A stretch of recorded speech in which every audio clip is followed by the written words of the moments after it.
We're going live. There we are. We are live. Okay. Well, welcome everyone to the Webdelics AMA.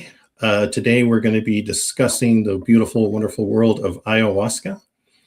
And if it's your first time with our AMA, these are our Ask Me Anything series that happen once a month.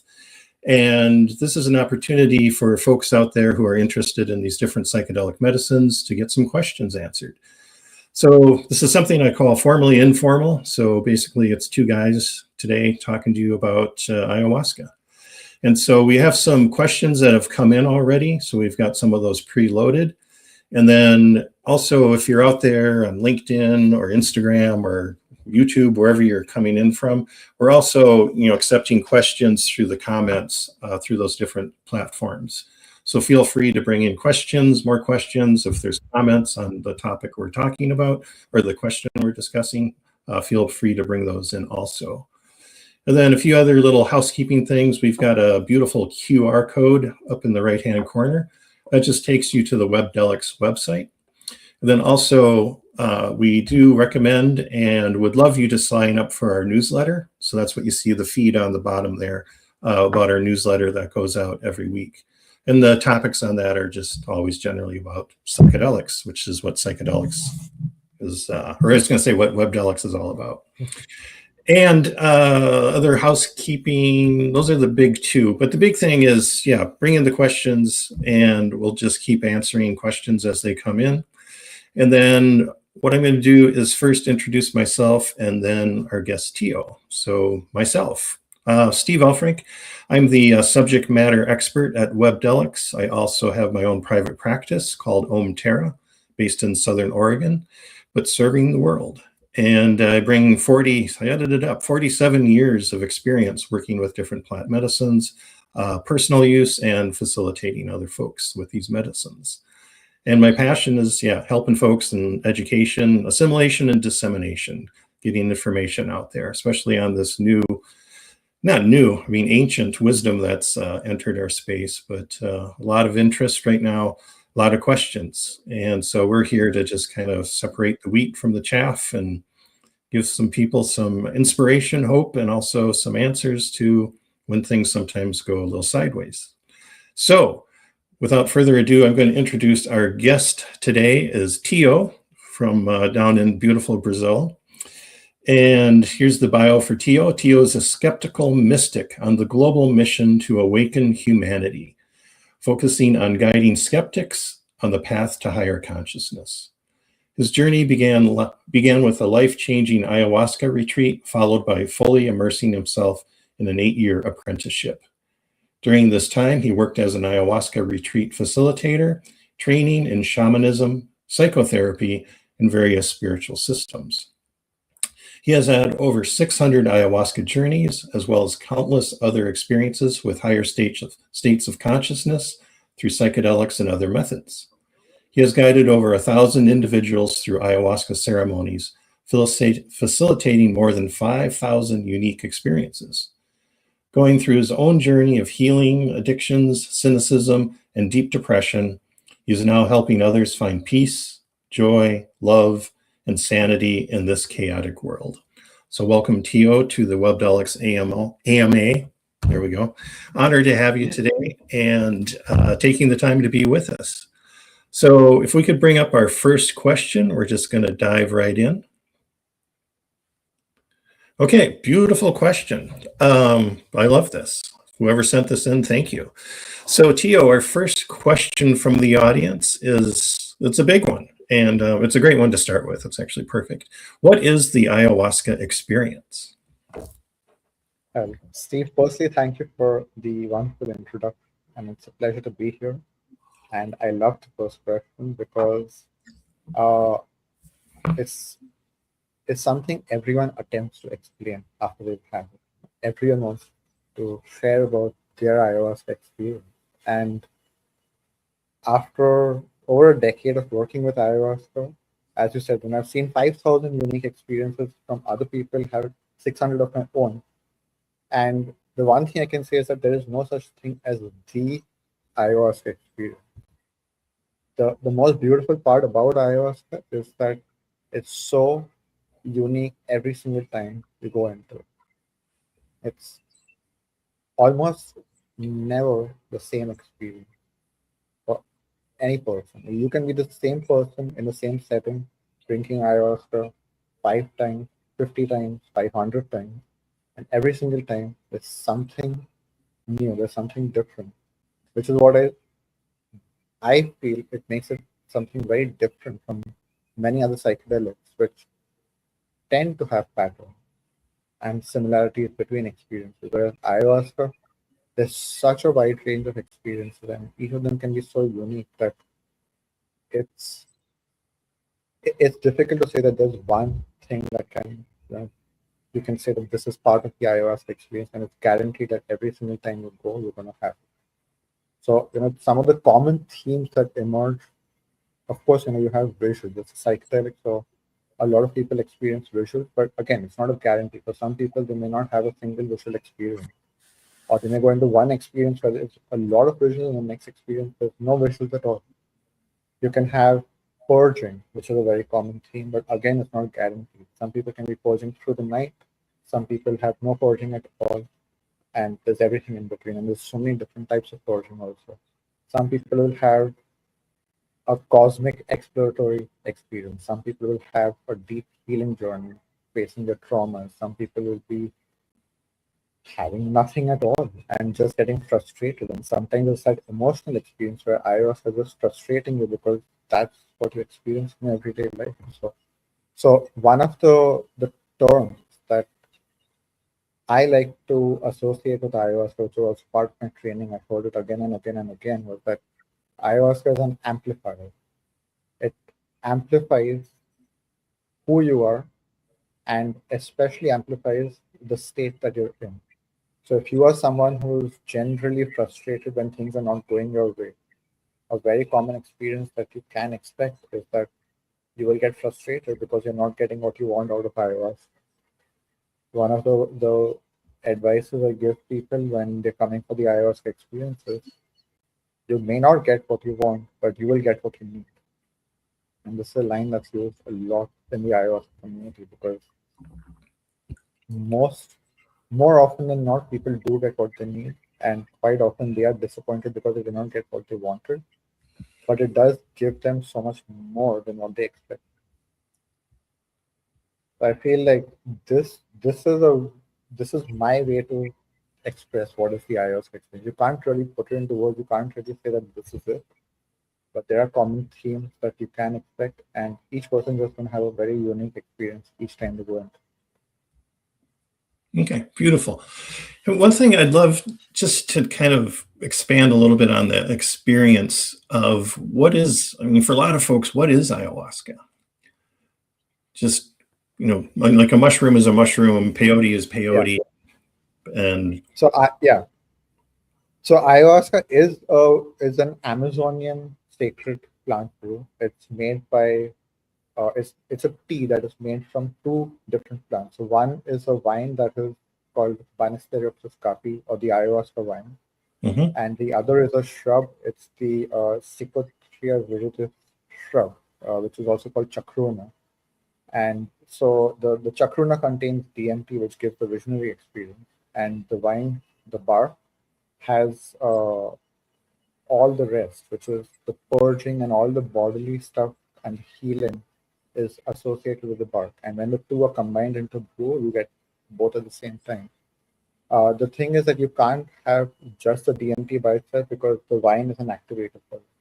But there are tribes and cultures where they have only the wine too because it's a very good purge and cleanse for the body. But ayahuasca, what it is commonly referred to, it is the tea that is made from these two plants. And that's about it. There are some places which may mix other things into it, but the traditional sacred brew is just these two plants, water and fire. That's about it. Okay, beautiful. Thanks for going a little deeper into that, Tio. So then just kind of recap. So basically ayahuasca, a brew that is made from those two different plants, served in a typically ceremonial container, and something that is drank. And so it's a liquid or a tea, as you called it. Okay, if we could have our next question, please. Okay, another good one. What does ayahuasca actually unlock, and what doesn't it? There are many transformational stories, but also stories of drama and destabilization. What is realistic to expect? So, you touched on a little bit of this, but as far as what is realistic to expect, where it's like, who knows on some levels.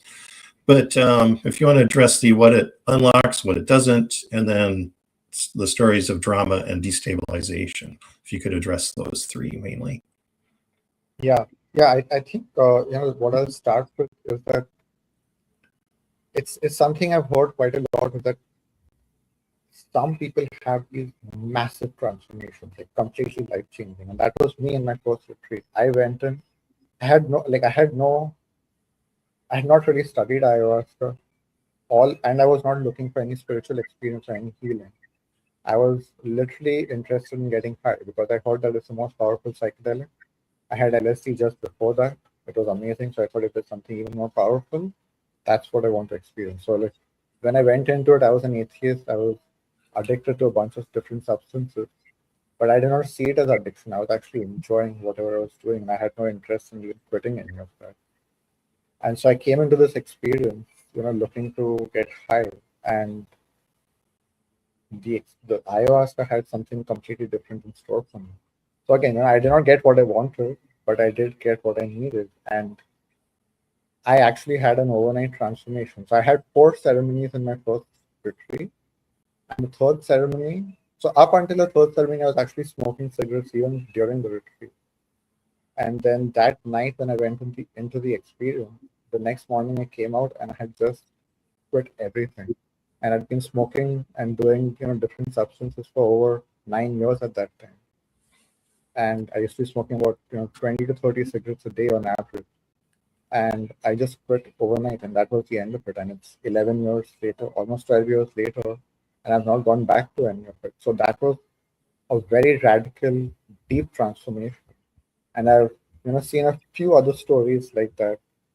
And a lot of people don't have this kind of radical transformation. They're looking for it, they want it, they wish that they could have it, and then they just come and get something completely different. So what to expect? Yeah, I mean, you literally have the whole spectrum, right? Like your life can just change overnight completely, and you may just have some insights about what is going on within you, and then it's up to you to actually take those insights further through therapy, counseling, coaching, and your own spiritual work, your own inner work. So I would say, this actually is the theme of our AMA, is that what do you expect from the ayahuasca experience itself, and what to take after it.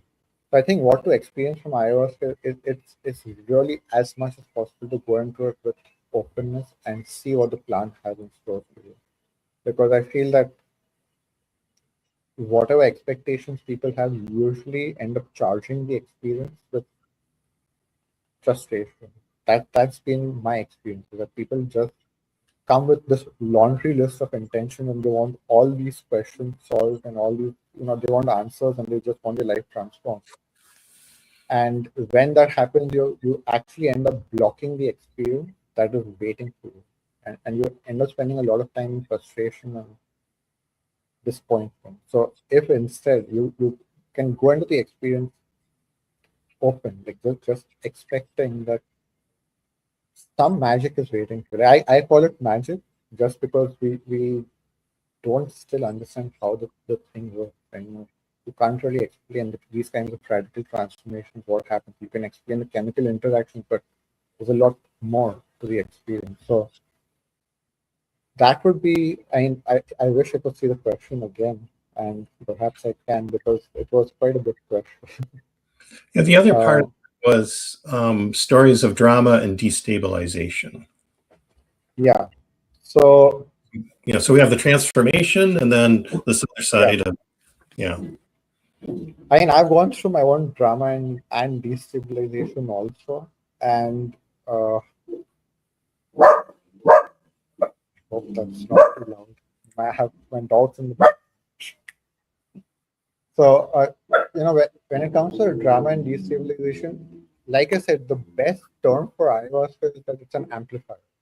and it amplifies who you are, everything about you, the beauty, the best parts about you, and also the dark side.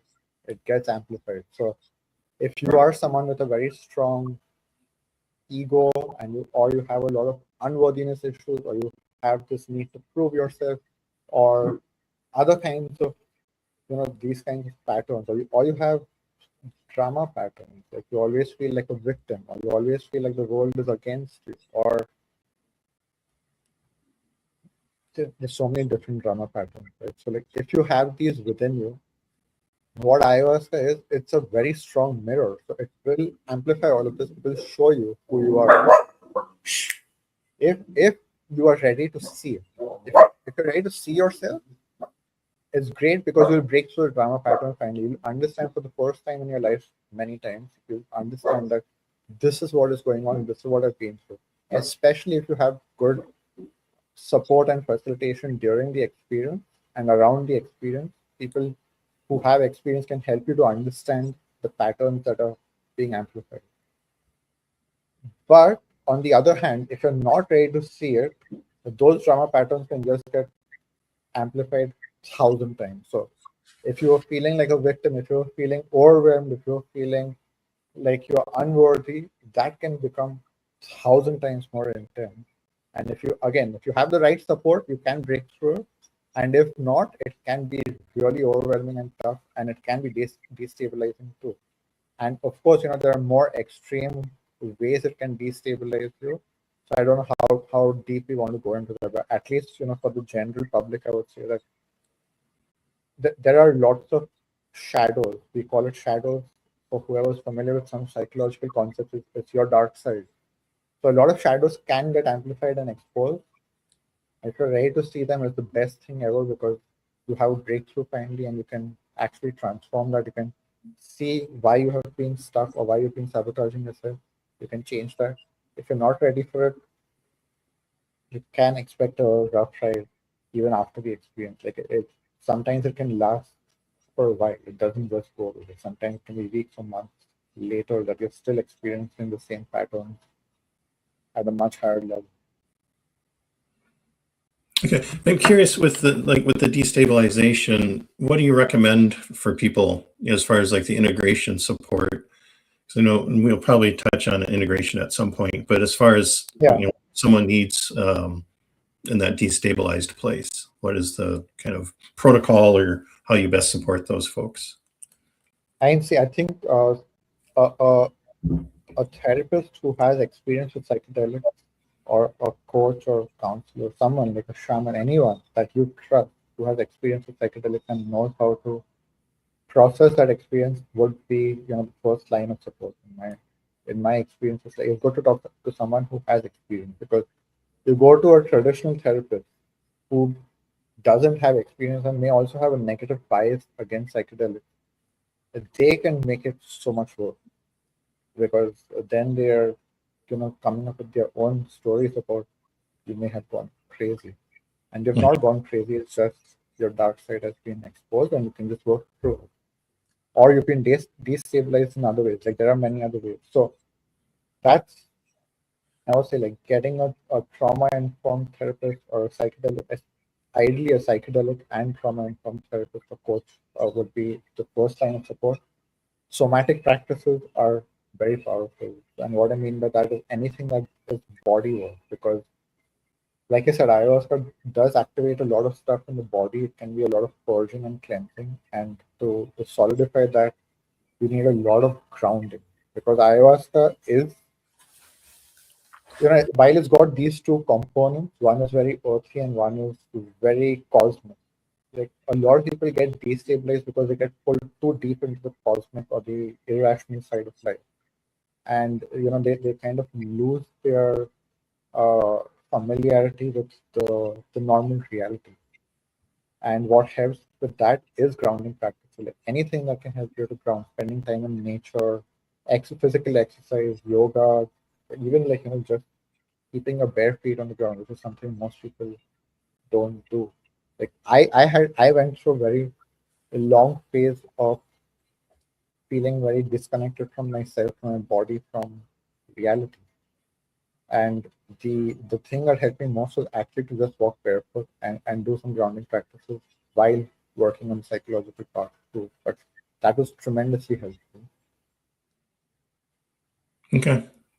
Yeah, these I would these are the two things I would recommend without having any context about the person. This would be the general advice, and then of course I think like each person needs very specific counseling for whatever they're going. Yeah, and I know this is, that what we just discussed around destabilization, even, the drama aspect. I mean, we could probably spend 2 hours just on that topic. So what's always, kind of a challenge with these AMAs are, some of these topics can go so deep. And for me, the bottom line is, we're complicated creatures, and what someone shows up to with any ceremony or any, psychedelic experience, there's the known and there can be the unknown. And also, the defense mechanisms, the fortress the person has built up in themselves to kind of survive in the world, and then all that can kind of get opened up. And it can open us up to, powerful spiritual realms, unity consciousness, spirit realms, just, these beautiful worlds. And it can also take us into, stuff we haven't dealt with, stuff that's been under a lid of dissociation, stuff that's been trapped, and that defense mechanisms that have been protecting all that can be, relaxed or broken through, and all of a sudden we can have all this material emerge. So it's, there's, with any of these medicines, there's two sides to it. There's the side of, spiritual breakthrough, epiphanies, transformations, and then there can be, some hard work that comes out of them. And I think what you said, Tio, is just so important. If someone is destabilized, to get the support that they need, and finding, I want to reiterate, trauma informed and psychedelic informed. Not someone going to a psychiatrist and just being put on a boat ton of meds to kind of shut everything down is not. I mean, it could help in short term, but that person typically needs more of, and I agree with you, more of a somatic approach, more grounding, more coming back to earth, back to body, and also, the ability to address whatever, started to emerge during whatever medicine we're working with. So again, we could and 2 hours on easily. I know, and I will add a short point just before we jump into the next question. Is that I've had my own experience. I've also worked with a lot of people who have gone through very destabilizing experiences because like you said, you've built this fortress and then it gets opened up. In some cases, it gets shattered brutally. Like it just disappears completely and you feel very exposed and naked in front of the world. And if you have the right support, especially during the experience, you can change your life instantly. Like those are the kinds of they can be very harsh and brutal experiences, but those are the experiences where your life can change in an instant also, if you're ready for that transformation, you have the right support. Like many of my most profound life-changing experiences, even the one where I quit all my addictive substance habits, that one was a very tough experience for me. It was extremely overwhelming, but the beauty of it was my life was changed literally overnight. So just because we are saying this, like I don't want people to get afraid of it. It's just that the tough experiences can be the best experiences also. Yes, 100%. Yes. And for folks just joining us, we're on the Webdelics AMA on Ayahuasca with Tio and Steve Elfrink here. And if you're just joined, also the QR code up in the corner is for the Webdelics website. And if you go to the website, please subscribe to our newsletter. Useful information coming out every week. Okay, so let's go to our next question. How does ayahuasca differ from psilocybin? So a lot of in the press right now about psilocybin, treatment-resistant depression, studies going on. I mean, all this is in the media right now, a lot of excitement around psilocybin and ayahuasca. So Tio, what would you say is, how does ayahuasca differ from psilocybin? Okay, so I'll give my take on it because I don't have experience with psilocybin in the clinical setting. I have experience with it in the more shamanic or natural setting. and of course, I have a lot more experience with ayahuasca. Uh, I would say so. So see, there's a lot of benefit to using psychedelics for clinical treatment. Obviously, it's been studied and it's been approved because of all the success stories and benefits that have come from these studies. At the same time, there's so much more depth to it in the spiritual realm, which I feel that gets completely ignored in the clinical realm because the focus is on healing. And healing is one aspect of ayahuasca and psilocybin, but there's a whole world beyond that. And I feel like, especially with ayahuasca, like this is what I see as a big difference is that the that ayahuasca is a very powerful portal to the spiritual side of reality. Even psilocybin is, but I have found ayahuasca to be way more powerful when it comes to opening up the spiritual side. And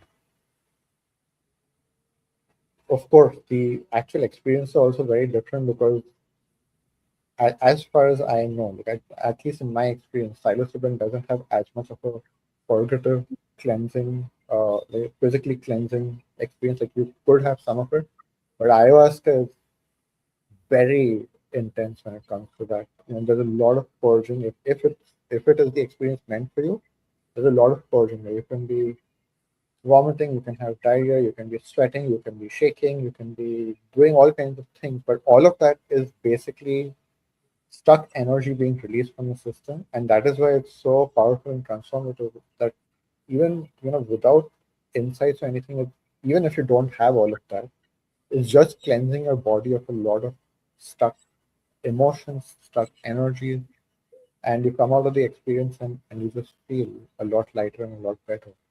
And people may associate vomiting with alcohol and it feels terrible, but the experience I have and I've heard so many people is that is the best thing. So you feel so good after doing it because your system just feels like it's 100 times lighter. You just shed so many things which you do not even realize you're carrying, or which in other traditional ways of cleansing may take years. Like one of the very common lines associated with psychedelics is like, or especially ayahuasca, it's like it's a decade of therapy in a night. Why is that? Because the intensity and the speed with which things can happen, because working at all the levels. So it's working at the spiritual, the physical, the emotional, the everything psychological. So as far as psilocybin, I feel like probably you have more experience and maybe you can share something about it. Yeah, I think you did a great. I mean, that was beautiful what you shared. I mean, very very accurate. For me, like all these different medicines, whether it's LSD, ayahuasca, psilocybin, DMT, ibogaine, for me, they each have their own like ethos to them. They're kind of their own frequency and how they work. And just to hone in on psilocybin versus ayahuasca, I think you said it pretty very well. I mean, for me, like ayahuasca is just a more broad spectrum, more possibilities. Who knows where you're going to go in a good way.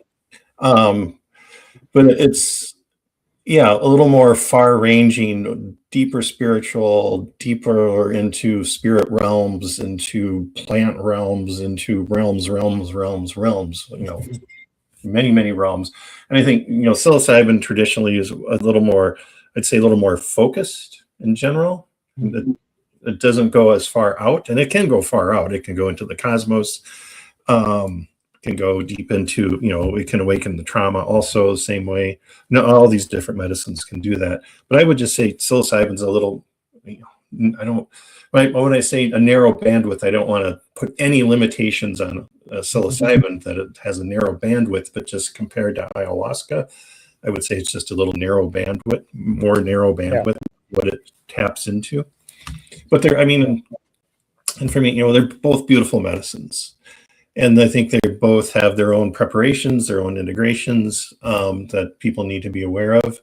And I think with all this, do your research. Understand where you're at, what feels right to you, what resonates with you. So, I mean, from all this, and I probably say this on every AMA, listen to yourself. Where are you ready for? What feels right for you? And then what medicine feels right for you? Where's the resonance? And then let go of everything on some level too. And then, whoops, go ahead, Tia. Yeah, I would say that, the setting does matter a lot. If you're doing it in a clinical setting under observation with a therapist, or if you're doing it in a shamanic setting in the dark, you're just in your inner world, in the jungle. Like I always recommend drinking ayahuasca in its own habitat, which is the Amazon or the like. It's in the jungle. I live in the Atlantic rainforest, but it's the jungle. And when you're doing it in the jungle, it's such a world of a difference compared to doing it in a city or in a lab or under observation. It's just there's no way to explain what the difference. I've seen so many people who've had a city experience and they come and have the jungle experience. And it's infinitely different and greater. Yes. No, nice add on there. And let's bring up our next question, please. Oh, perfect. Yes. Divine intervention here. When is the right time in someone's journey? I would assume by journey, they just mean their spiritual path, their healing path. What is the right time in someone's journey to consider ayahuasca? Ah, what I've seen with a lot of people, there's this phrase that is used a lot. I was called where I was. And I've heard very skeptical people use this line. So you can be very skeptical and you can scoff at me saying this right now. But I have heard so many people use this line that when it's time to drink ayahuasca, suddenly it just comes into your life from all directions. Like a friend will start talking about it, you'll start seeing stuff about online, you'll start maybe having a dream about it. You'll like somewhere or the other will just start showing up and it starts showing up in many ways. And suddenly something inside you tells you, yeah, it's time. So that is the calling. That is when I would say is like the time to consider ayahuasca. But if you don't have the calling and you're still feeling inspired, something like you do feel like you are ready for a big change in your life. You feel like you want a different perspective on life. You want to expand your life. You want to expand your consciousness. All of those are very powerful times to consider ayahuasca because of the potential it has. And maybe we can also answer the counter question: is when is it not a good time to consider drinking ayahuasca? And I would say is that if you are not stable, it is definitely not a good time to drink ayahuasca because, like I said, it's an amplifier and it just amplifies the destabilized state a lot more. That said, if you're doing it with someone who's experienced and they are informed about your state and they agree to it because they are ready to handle you and support you through that, it can still work. But yeah, you do have to take a lot of precaution if you are not feeling stable already. That would be my short answer. If you have anything to add on top of that. Yeah, what I would add for me, a big one that's coming up and doing my own personal deep dive on this and research and my exploration of capacity, psychobiological capacity. So I think there should be setting, and capacity. You kind of touched on it, Tio, but are you ready for a deep dive? Are you ready to be blown open a little bit? Sorry for that expression, but just, are you ready for, do you have the personal container to hold the aftermath of what can happen from these medicines? So if you're in a very destabilized place and you're kind of shaky ground and I don't know what's going on in my life and I heard this works and I should try it, I guess. But if you're in that kind of shaky place, not a good idea to dive into some of these bigger medicines. And that's where I think there needs to be more emphasis on psycholytic dosing, working with smaller doses of something like ketamine. And, let's get you stabilized. Let's get you grounded. Let's get you, if there's something emerging, right now, let's work with that, kind of prepare the body, prepare the psychobiological system, get it ready, then go into these deeper medicines. So just understanding where you're at. I would love, I don't know if this question is going to come up later, but since you mentioned dosing, right, I feel like it's a, especially because the topic is the truth about ayahuasca retreat. I feel like it's a very important question that I know a lot of centers who will just have standard uniform doses for everyone. So like you go, you have a group of 15, 20 people, everyone's just having the same dose. And some centers They may not give you the same dose, but they just give you a dose, and they haven't really, studied your history or don't know much about you, and they just give you a dose. And the dose is so important because it can be the difference between having a great experience, having no experience, or having a terrifying, overwhelming overdose experience. And one of the things I I learned during my training was to learn how to study the person who's in front of you and using your experience and insight to find the right dose for them, because some people are so sensitive and some people are like rock, like you need to give them 4 doses to break them. And then that same person, you just give them a standard dose and nothing happens to them, and they're like, well, ayahuasca doesn't do anything. And then you give a very sensitive person a standard dose and it can be way too much for them. So I really agree with you that sometimes working with small doses is so much more powerful, because even for like you find your right dose, you have a very powerful, great experience. But the same person take a smaller dose and can have so many more breakthroughs because they are more not settled may not be the best word, but they're not in this grand experience. They're just in a more subtle experience. They're getting insights. They're able to see themselves more clearly. So like I said, there's such a wide range of experiences, and one of the big factors in that range of experiences is the dosing. 100% agree. And I think there's like the myth, kind of a myth, the myth of the heroic dose. I mean, God bless Terrence McKenna, but if you don't do 5 grams in total darkness, you're just playing. And also, the one size fits all. And I totally, agree with you on disagreeing that, at a ceremony, everyone gets the same amount. And I really appreciate the tenderness that you're putting into your ceremonies as far as getting to know the client. Because a lot of folks don't need that big dose. A lot of people are more sensitive. I mean, we're, again, complicated creatures. And someone who's more... I was going to say, someone who's more sensitive, definitely, let's start them with a smaller dose. I'm a fan of low and slow, and then build up, build the foundation, then go deeper. But you need that, that foundation. Yeah. So go ahead. What were you going to say, Tio? Yeah, just to give an example of the range of doses. So like when I'm serving ayahuasca, I use a scale to get the exact number of milliliters or grams in the dose. And I've given doses as small as 10 ml, which I have taken, and it's been an extremely powerful experience because I'm in a very sensitive open state. And I've given doses as big as 200 ml, so 20 times higher, to a person who just had a standard experience because they were so blocked, they were so close, that even 200 just gave them a good experience. It wasn't grand and big and strong or overdose. It was just like good. So like that is the range of experience of dose. And so, like, the standard dose when you go for a typical ceremony would be 1 glass, which would be like 30 ml, 50 ml, and it's like there's such a wide range of possible.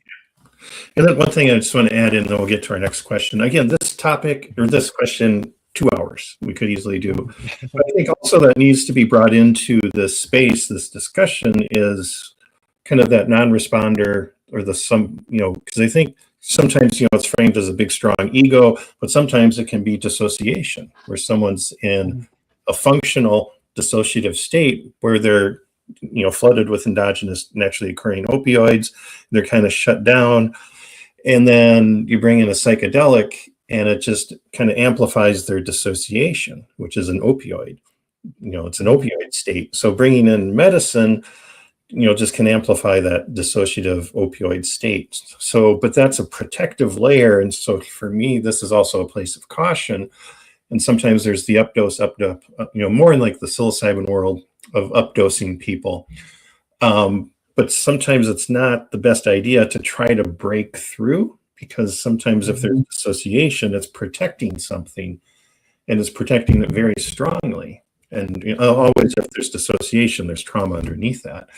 And just caution for folks out there to, if someone's a non-responder, doesn't always necessarily mean give more. But I'm not busting you, Tio, on how you did like the guy with the 200, but it's more in the updosing. Just, So, a little bit of caution in there. yeah, for sure. And there's so much about the experience of a facilitator in that. Like, it's not like I just give that much to someone just because they've not had anything. One of the most common things I've had in the middle of a ceremony. So like while I'm facilitating, someone has had their door, and in the middle of the ceremony they'll come and tell me nothing has happened. I need more. I say, okay, tell me what has happened so far. Nothing.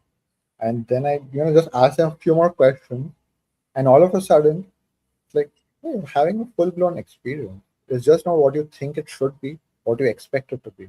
Like I said, visions are common, but it's not a guarantee that you have visions every single time.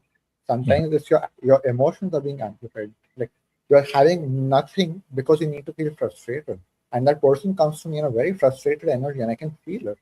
And I'm asking them questions like, no, nothing is happening. Just give me more. Like, no, I see your state. And this is what you need to face. You need to face your frustration of nothing happening, because this is your everyday life. You feel like nothing is happening. Life is going nowhere. That's Yeah. what ayahuasca is amplifying for you. What can you do different right now to break through in this experience?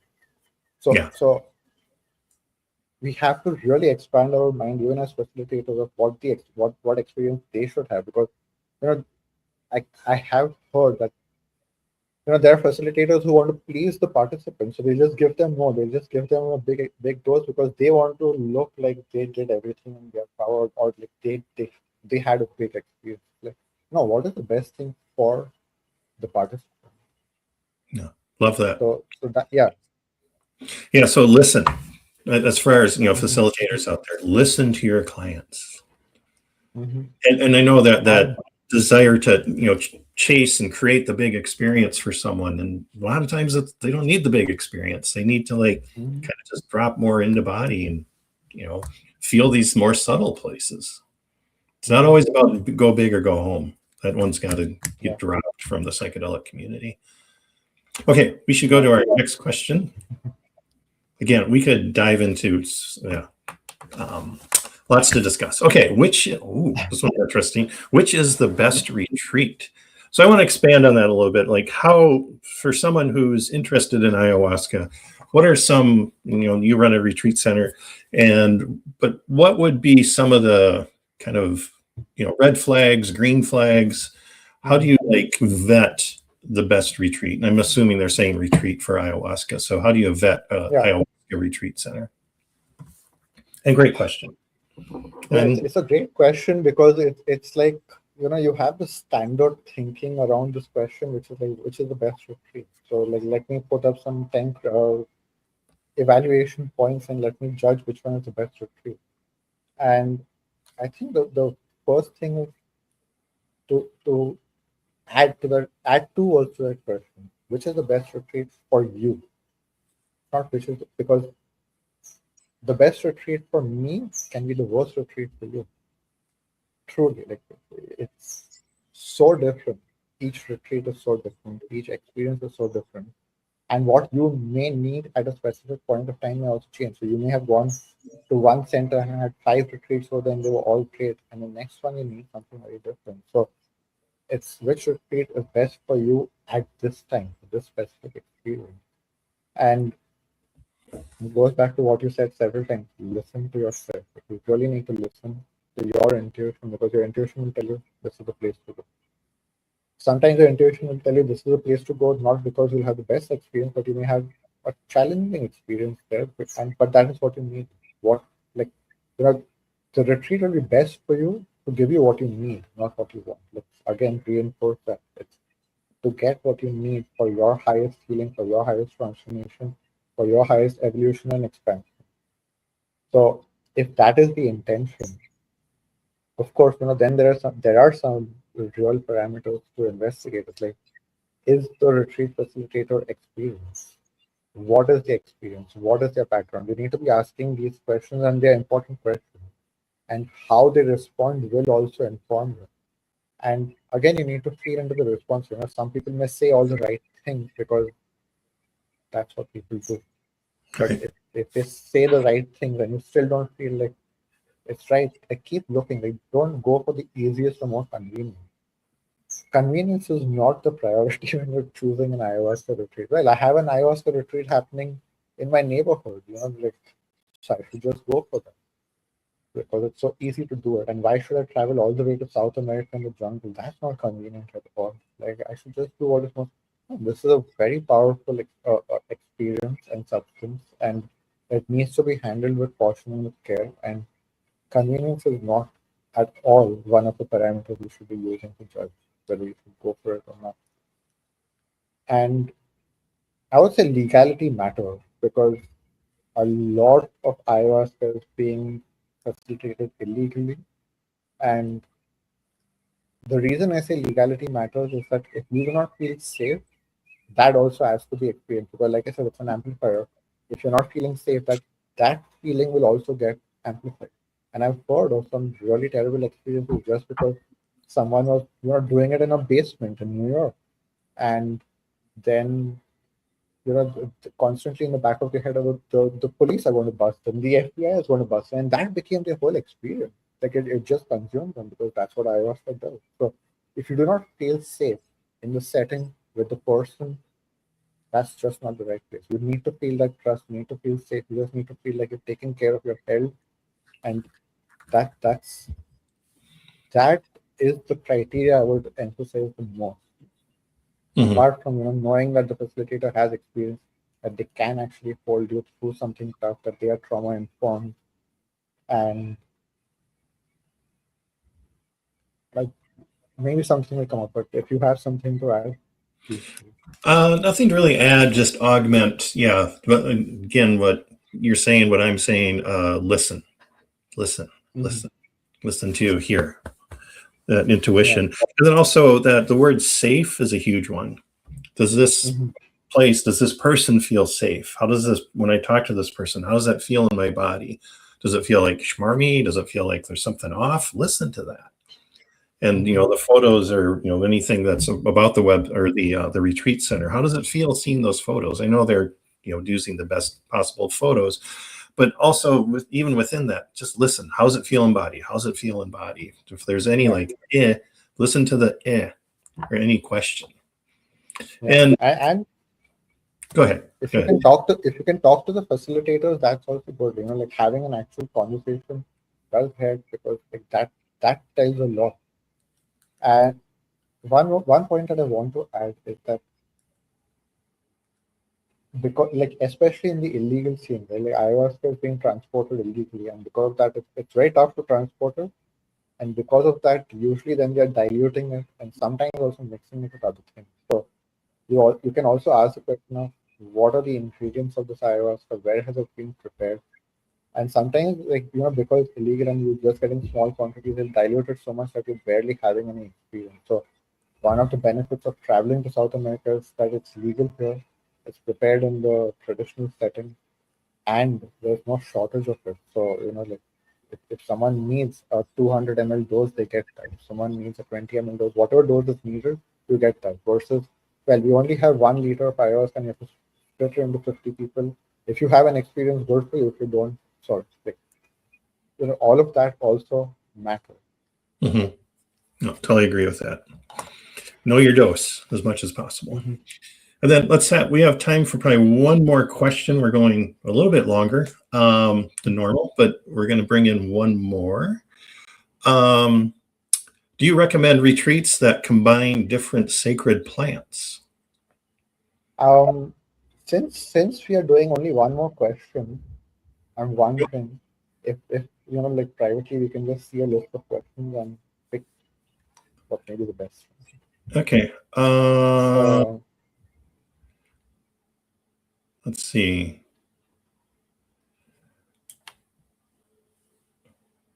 Do you see any in the list that jump out for you, Tio? What about the integration question? Yeah, let's go with that. Okay. Let's go with that because I feel like that is the main theme also. Yeah. So the question is, why is integration more important than the ceremony itself? Big question. I mean, again, this could be a day.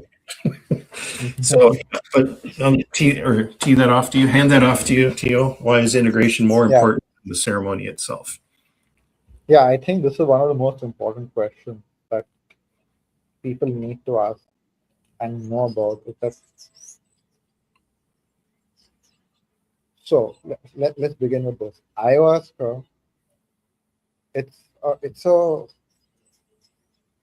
very weird experience for people who have never had psychedelics, especially, or even if you've had psychedelics, sometimes you can get into areas which are just not part of the common reality experience. So, it's not like you're suddenly just having another experience which is familiar. It's so unfamiliar sometimes, it's so different sometimes.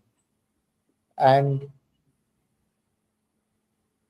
the reason I say that is that interpreting the ayahuasca experience is not something that is anyone can do. It's like you have normal experiences which are part of your normal reality. They're easy to interpret, but when you have something that's completely in the unknown, it can be very challenging to interpret the experience. I think that's one of the big things about integration, is that actually understanding what happened. That's one of the big challenges I've seen, is that a lot of people come out of the experience and they think that they've seen a movie which just did not make any sense at all. And as you work with someone who lives in this world of ayahuasca and has a lot of experience with it, you start breaking down that experience, and all of a sudden it's like there's just treasure trove of insights and breakthroughs waiting to happen. So that is what I would call the integration, is interpreting the experience and how do I make this experience practical? How do I apply it in my daily life? This was actually, one of the apart, like, of course, because I was training as a facilitator, holding the ceremony and guiding people in the ceremony and dosing and all of that was important. But one of the big parts of my training was the integration, because that's where so many more breakthroughs will happen. Or even if a breakthrough happened during the ceremony, it would go 10 times deeper while talking about it with someone who knows how to interpret it and how to make it practical and applicable for you. So that's where I would lay the foundation of integration. Why integration matters is because it's not just you had a very typical insight and now I can apply it in my life. Sometimes you may have it, you may have experiences which don't even make any sense because you just don't understand what that reality is. And I'll try and think of some actual examples to maybe make it more tangible for people. But I would also love to hear your thoughts on it. I 100% agree that integration is, I don't know if it's equal. All these, preparation is important, the session's important, the integration's important. But there needs to be more emphasis on the integration process. So you get for me, I always frame it as you get the download, now you got to install it. And also the other thing I would add to this is, sometimes the fastest way to healing or transformation is to slow down. And again, bringing back in the listening theme, but, as you're, the part of the integration process, I'm going to sound like a broken record on this, but listen to what you're hearing, listen to what you're feeling, listen to body, let mind go a little bit more in the background, but just really feel, there's listening into this other dimension of body, into spirit, into intuition. And the best way to hear that place of body, intuition, heart is slowing down. And the other thing I want to add to this, and this I think is, whether it's ayahuasca or any psychedelic, where there's this kind of chasing the experience, where folks were, I'm going to Costa Rica and doing ibogaine, and then next week I'm going to go to Mexico and do mushrooms with Huichol tribe and peyote also, and then and there can be this thing, within the spiritual community, there's spiritual bypassing, where you're just constantly, in heaven and not dealing with, the foundation of your life. And then within the psychedelic community, there can be, I call it psychedelic bypassing, where you're just chasing the experience and you're just going for the next experience and the bigger experience. And I've done this, now I got to try this. Now I got to try this. Now I'm going to do this. But you haven't like done, processed the thing you did, last year, where you had that huge breakthrough that really said, you got to look at this, this, and this. And now you're just keep chasing this high or chasing these experiences. So it's just, a cautionary tale to just slow down, because there can be so much information from a single, it's an ayahuasca ceremony or psilocybin, whatever it is. There can be a ton of information in there. I know for me, from some of my personal experiences, it's taken years to finally understand, oh, that's what they're talking about. I had one of those, recently with ibogaine that I did like 13 years ago. And all of a sudden it's like, oh, that's what just be means. Okay, finally get it. So slow down. Slow down, folks. I think that's very important. And there's this whole idea of the magic pill. I feel like that is one of the big things to address. Like you said, chasing the experience, especially for someone like me who had this radical transformation. It can feel like I can have it every single time, or I can have it many times. So if I had it once, I just need to drink until my life is fixed and I'm perfect. Like I become the perfect being and I have transcended and ascended everything, and that's the end of it. And I have to just drink more ayahuasca, and that's going to stop. Next time, if I did not get it this time, next time it's going to happen. That mindset is so common, especially for people who had one big transformational experience, or they heard of someone who had. A lot of the transformation happen in the everyday life. It's like you have to do the work. There is no shortcut. There is no magic pill. If you're meant to have a big leap, if you're meant to have a very deep transformational experience, you cannot control it or manufacture it or demand it. It's going to happen if it's going to happen. You can. It's not like playing the lottery. If you just keep playing, sometime or the other it will happen. Even the lottery doesn't work that way, Right. And sometimes we are so desperate for our life to change. So we will just put all our hope into this one thing that will save me. And I've seen people, who will invest all the money that they have to go for a retreat and hoping that it's going to save their life and change their life and all of that. And it may happen, but it's like playing the lottery. It's like 1 in a trillion chance that may happen. Are you going to put everything to chance? Are you also going to take from the experience what you can use your power to transform your own life? So don't just put all eggs in one basket and hope for some magic to happen. That can happen. Not saying that cannot happen, but there's so much else that is happening that you can use to actually change your life if you're ready to do the work in the everyday. And that whether you're doing ayahuasca, whether you're doing psilocybin, whether you're doing other psychedelics, whether you're doing just spiritual work, right? Like, there is no bypassing the everyday work. It just doesn't exist. Even after the grand transformation, there's everyday work. Like I had this radical transformation where I quit the substances. I did not become a perfect person. It's not like I did not have temptations to go back.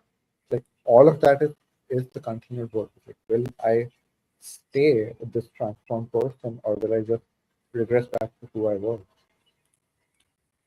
Yes.